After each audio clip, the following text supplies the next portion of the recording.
ጤና ይስጥልን እንደምን አርፍዳችኋል የተከበራችሁ የፖድካስቱ ቤተሰቦች ሰሞኑን በአውሮፓ ቻምፒየንስ ሊግ ቡድኖች ዙሪያ በቻምፒየንስ ሊጉ ቡድኖች የጨዋታ አቀራረቦቻቸው ታክቲኮቻቸው ላይ ፕሮግራም እንደምሰራላችሁ ነግሬያችሁ ነበር። ትናንት በሰራውት ፕሮግራም ላይ በጣም በርከት ያላችሁት ሐሳብ አስተያየቶችን ሰጣችኋል።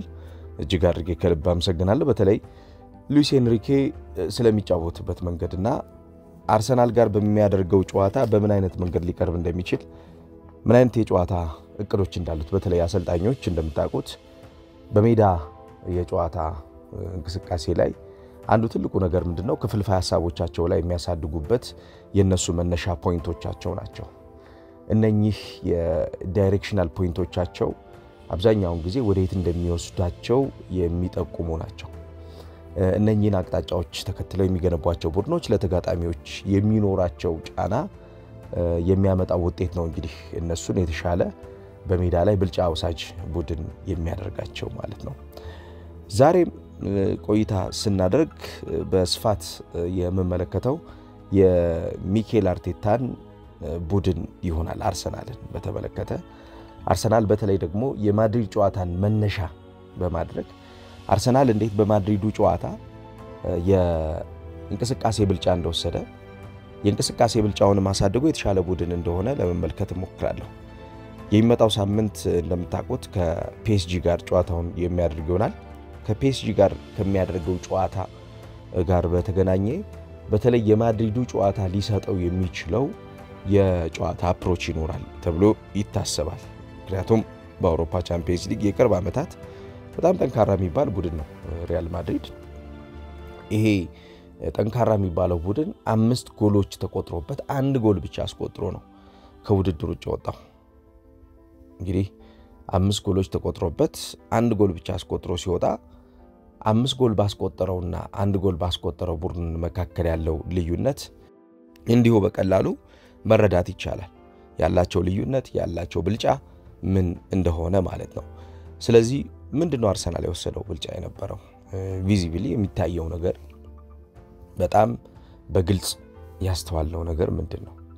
ሪያል ማድሪድስ ብልጫ ለመውሰድ አልሞከረም ወይ? ብልጫ ለመውሰድ ሞክሮስ አርሰናል የከለከለው ነገር ምንድነው?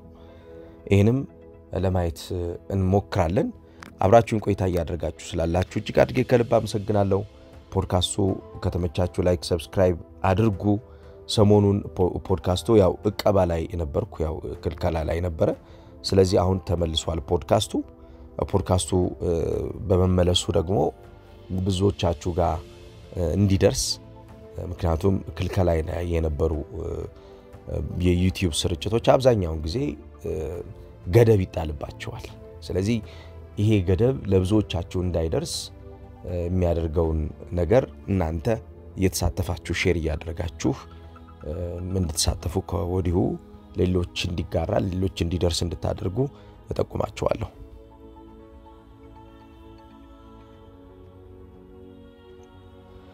ወደ ዛሬው ፕሮግራሜ ከመግባቴ በፊት ትናንት የሉዊስ ኤንሪኬን ቡድን በተመለከተ ከሰራውት ፕሮግራም በኋላ የተሰጡ አስተያየቶች አሉ። እነሱን ለማቅረብ ልሞክር። ኪያዶኒስ በሚል የዩቲዩብ ስም የተሰጠ አስተያየት አለ። ቢሊቭ ሚ አርሰናል ሻምፒዮን ይሆናል የሚል አስተያየት ሰጥተዋል። አብዱል ማሊክ ቡርሃን መኳንንት እንዴት ነህ? የዘንድሮ አርሰናል ይለያል። ዩሮፓ ሻምፒዮንስ ሊግን የሚያሸንፍ ይመስለኛል። መልካም እድል ለአርሰናሎች የሚል አስተያየት ሰጥቷል አብዱል ማሊክ። እንዲሁም አቢ አመሰግናለሁ ሞኬ ብሏል። እናመሰግናለን አቢ ለምትሰጠው ሁሌም ለምትሰጠኝ ገንቢ ሐሳቦች በሙሉ እጅግ አድርጌ ከልብ አመሰግናለሁ። ዳንኤል መላኩ መኳንንት ለአጫወት ስታይሎች ትርጉም ለመስጠት ወይም የአጫወት ስታይሉን ለመግለጽ የምታብራራበት መንገድ ወድጄዋለሁ። ብርታቱን ጥንካሬውን ይስጥህ ብሎኛል። ዳንኤል መላኩ እጅግ አድርጌ ከልብ አመሰግናለሁ። የምገልጽባቸው ቃላቶች ከተመቹህ ያው አንድ ነገር እዚህ ላይ በተደጋጋሚ የምናነሳው ነገር አለ። ኢትዮጵያ ውስጥ የጨዋታ ታክቲኮች ትንታኔ መስጫ ቁልፍ ቃላቶች የሉንም አብዛኞቹ ለምሳሌ በሚድ ብሎክ በሎው ብሎክ በዱቢራን በከርቭድ ራኖች እነኚህ ሁሉ ሐሳቦች እኛ በራሳችን ወደ አማርኛ ያመጣን ለእናንተ በሚመች መንገድ እየሞከርነው ነው የሚገኘው ለምሳሌ በተደጋጋሚ ማነሳው አንድ ቃል አለ ፈርስት ፌዝ ቢልድ አፕ ብሎክን ወይም ደግሞ የመጀመሪያ የኳስ ማጥቃት መጀመር እቀባ እያልኩ በተደጋጋሚ ያነሳለውና ይሄንን በተመለከተ ብዙዎቻችሁ ሐሳብ ሰጣችሁኛል ጥሩ ነው ሌሎችንም ቢተነተኑ ሌሎችም የጨዋታ አካሄዶችን በተመለከተ ሐሳቦች እንደዚህ ቢነሱና እኛ በራሳችን ቋንቋ ጨዋታዎችን ብንተነትን የሚል ሐሳብ ሰጣችሁኛል በእርግጠኝነት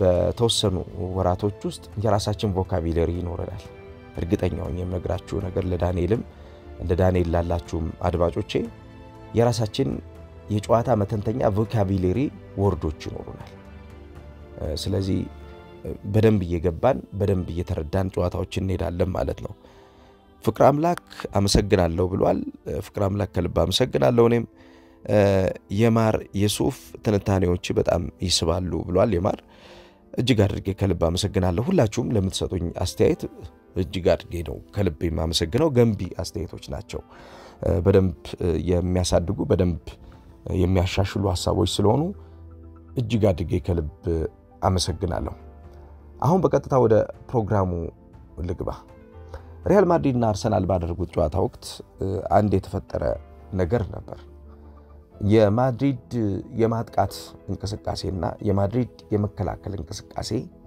የአውሮፓ ትልቁ የማጥቃትና የመከላከል ቅርጽ እንደሆነ በተደጋጋሚ ሲነሳ እንደነበር እናስታውሳለን እንደውም የማድሪድን ኬሆስ ወይም ደግሞ መተራመስ እንዲሁም የማድሪድን የማጥቃት እንቅስቃሴ እንዴት አርሰናል ሊቆጣጠር ይችላል የሚል ጥያቄ ተነስቶ ነበር በዛን ጨዋታ ማድሪድ አግሬሲቭ ማን ቱ ማን ማርኪንግ እንደሚያደርግ ግልጽ ነበር በተለይ የአርቴታ የጨዋታ እቅዶች አብዛኛውን ጊዜ በሁለቱ መስመሮች ላይ የሚዘረጉት በእነኚህ ሁለቱ ሐሳቦች ነው በኦቨርሎዲንግ እና በሴፓሬት ፔኔትሬሽን በተጫዋቾች የቁጥር ብዛት ጫናና በተጫዋች የግል እንቅስቃሴዎችን የማሸነፊያ አቅም ላይ የተመሰረተ ነው ኦቨርሎድ በሚያደርግባቸው እንቅስቃሴዎች ውስጥ በትንሹ 2 ወይም ደግሞ 3 በፓተርን ፕሌይ ወይም ደግሞ በጨዋታው ይቅርጽ እንቅስቃሴ ውስጥ የሚቆዩ ተጫዋቾች እንቅስቃሴው እንዳይቋረጥ በማድረግ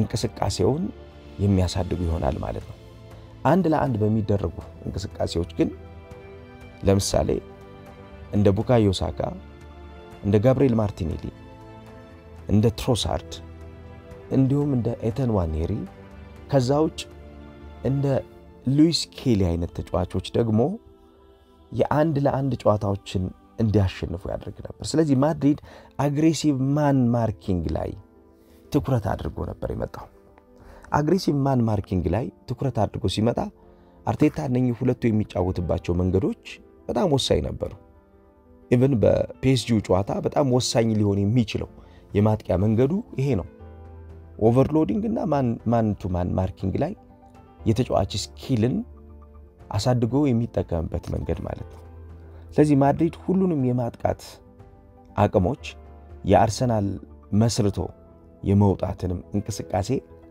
መገደብ ነበር የመጀመሪያ አቀድ የነበረው ለምሳሌ ሮድሪጎ ሉዊስ ኬሊን ማርክ ያደርገዋል ቬኒሽስ ቲምበርን ማርክ ያደርገዋል ቤሊንጋም ፓርቴይን ማርክ ያደርገዋል ሩዲገርና ሴንሶ ደግሞ ሜሪኖን ማርክ ያደርጉታል ፉልባኮቹ ከቀኝና ከግራ የሚነሱት ፉልባኮቹ ደግሞ ሳካና ማርቲኔሊን መገደብ ላይ ትኩረት አድርገው እንዲጫወቱ ነበር አሰልጣኝ ካርሎ አንቸሎቲ እቅድ አድርገው ወደ ሜዳ ይዘውት የገቡት እነኚህ ማን ቱ ማን ማርኪንግ ላይ የሪያል ማድሪድ ተጫዋቾች ትኩረት ማድረጋቸው የሪያል ማድሪድ አጠቃላይ የጨዋታ ስትራክቸርን አበላሽተውታል ምክንያቱም በእነኚህ ተጫዋቾች እንቅስቃሴ ውስጥ ነው የገቡት እንጂ የነኚህን ተጫዋቾች እንቅስቃሴ ለመቆጣጠር የሚያስችል አቅም ስላልሰጣቸው ማለት ነው።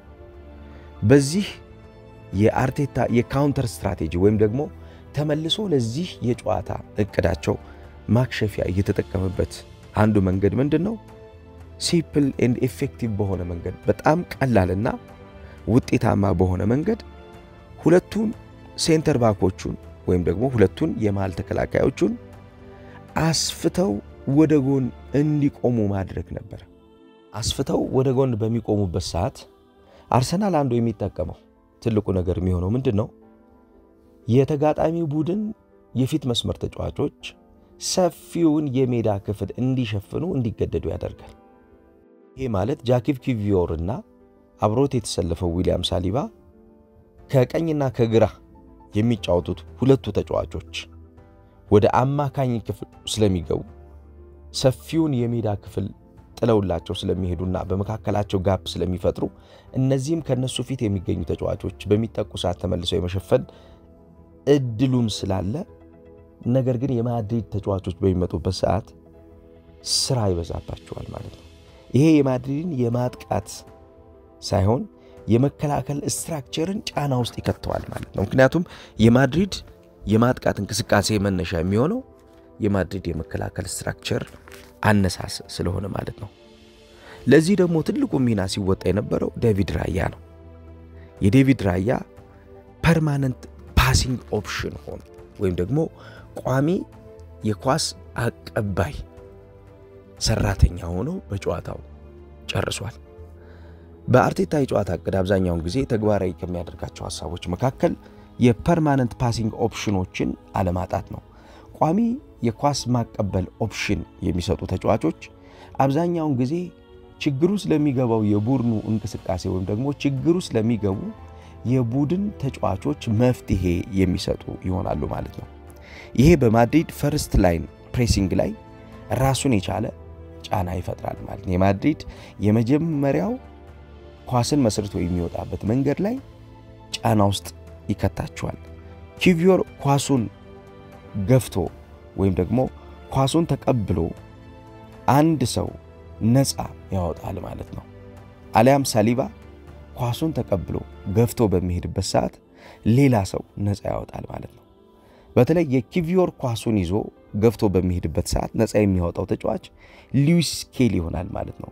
ይህ የአርሰናል ሁለተኛውን የሜዳ ሽግግር በሚገባ ያለምንም እቀባ ወይም ደግሞ ያለምንም ብሎኪንግ ወደ ሁለተኛውና ወደ ሶስተኛው የሜዳ ሽግግር እንዲገባ ያስችሏል ማለት ነው።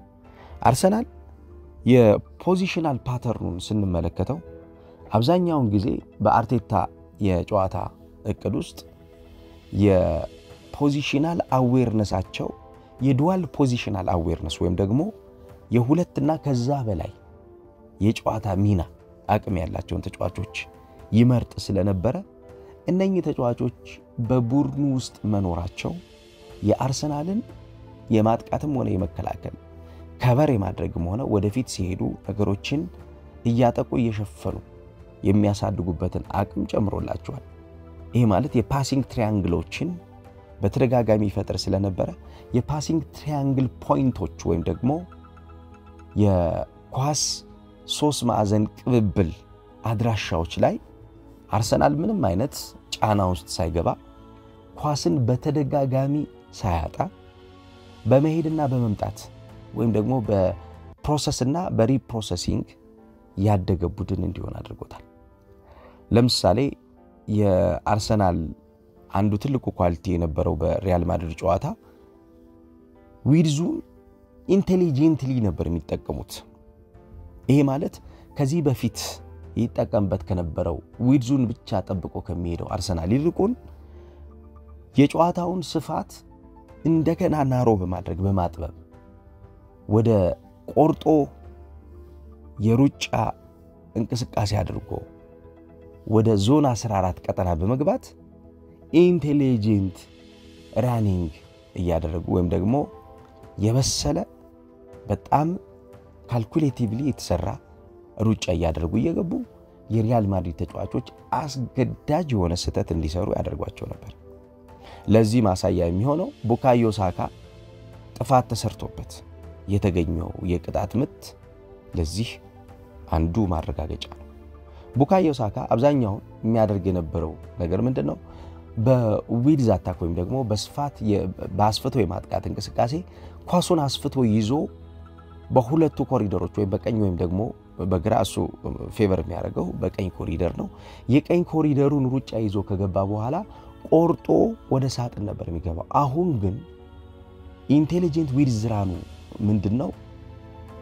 ኳሱን ይዞት ከሄደ በኋላ በመጨረሻው ሳጥን የጎን አቅጣጫ ቆርጦ ከመግባት ይልቁን ኳሱን ወደ ጎን ይዞ እንደገና ወደ ሚድ አታክ ወይም ደግሞ ወደ አማካኝ ማጥቃት ይዞት በመምጣት የአርሰናልን ዞን 14 ሴንተር ኦፍ አታክ ወይም ደግሞ የአማካኙን ወሳኙን የማጥቃት እንቅስቃሴ ለአርሰናል አድቫንቴጅ መውሰጃ ያደርጋል። ይህንን በተደጋጋሚ እዛ ቦታ ላይ ጥፋት ስለሚሰራበት ምክንያቱም እሱ አንዱ ትልቁ ኳሊቲ ከኳስ ጋር የሚቆይ ተጫዋች ነው።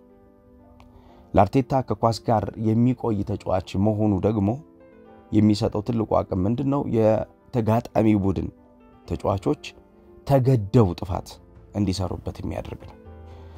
ቶሎ ብሎ ሄዶ በጥድፊያ ኳስን ጥሎ የሚመጣ ተጫዋች ሳይሆን ሄዶ ቀስ ብሎ ሪቴንሽን ኦፍ ዘ ቦል ላይ ጥሩ ስለሆነ የተሻለውን ነገር አድርጎ መምጣት የሚችል ተጫዋች ነው። ስለዚህ ይሄ በመሆኑ ጥፋት ይሰራበታል ማለት ነው።